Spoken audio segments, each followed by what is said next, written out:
Welcome to our channel. Today we how to activate OBDLink MX Plus with EV battery health apps, complete guide step by step clearly. To begin, ensure your OBDLink MX Plus is charged and ready for use. Next, locate the OBD2 port in your vehicle. This port is usually found beneath the dashboard, near the driver's seat. Plug the OBDLink MX Plus into the OBD2 port securely.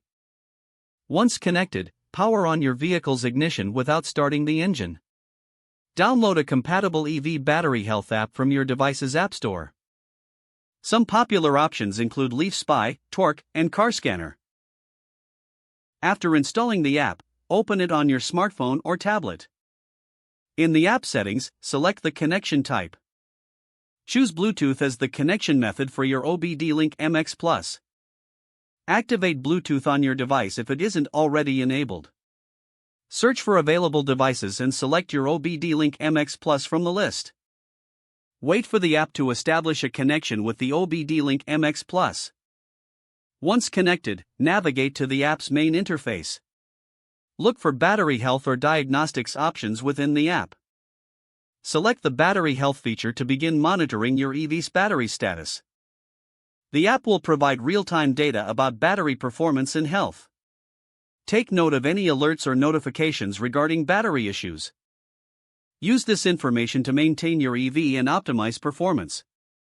For future use, ensure the OBDLink MX Plus remains paired with your device. Regularly check the app for updates to access the latest features and improvements. With these steps, you can effectively activate and use your OBDLink MX Plus with EV battery health apps. If the page does not load, refresh the browser or try again in a private or incognito window.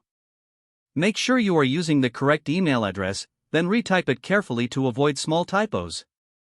If your password is not accepted, use the reset option and create a new strong password you can remember. Check your spam folder for verification or security emails, then complete any requested confirmation steps.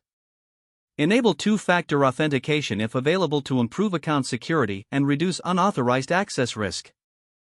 After signing in, review your profile details so your contact information and settings are accurate and current. Don't forget to like this video and subscribe to our channel for more step-by-step tech guides.